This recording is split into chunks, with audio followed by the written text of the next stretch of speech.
guys! Welcome to my channel. Today I'm gonna teach you how to find the greatest common factor or the GCF of two numbers using continuous division. Are you guys ready?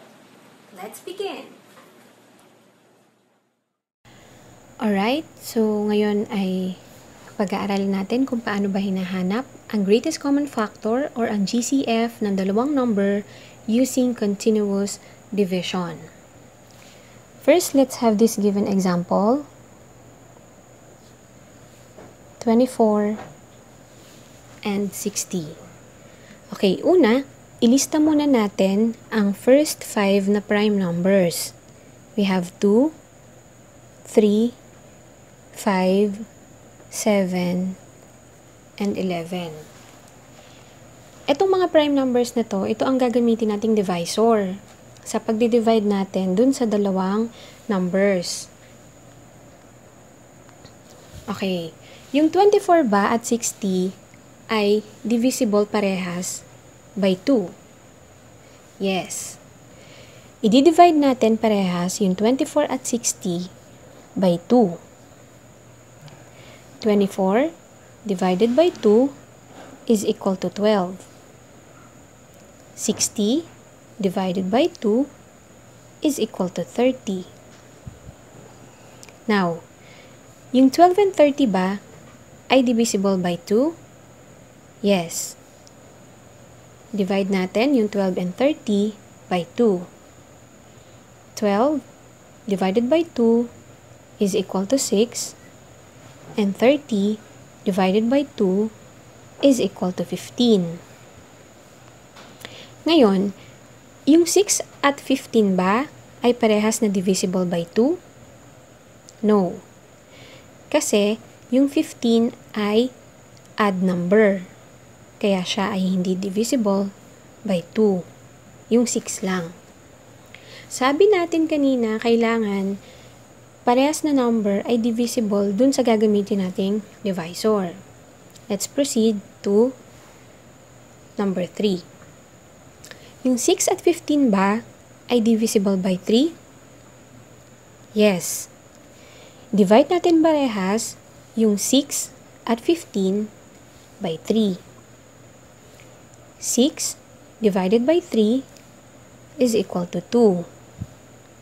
15 divided by 3 is equal to 5. Ngayon, yung 2 at 5 ba ay divisible parehas by 2? No. Yung 2 lang. Next. Yung 2 at 5 ba ay divisible by 3? No. Yung 2 at 5 ba ay divisible by 5? No.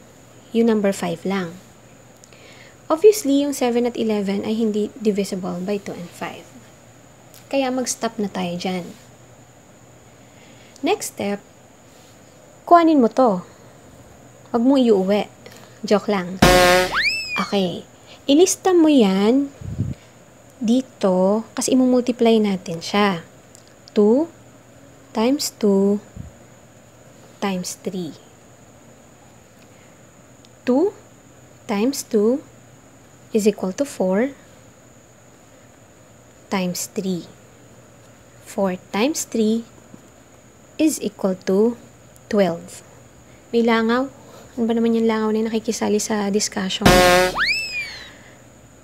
Therefore, the GCF or the greatest common factor of 24 and 60 is 12.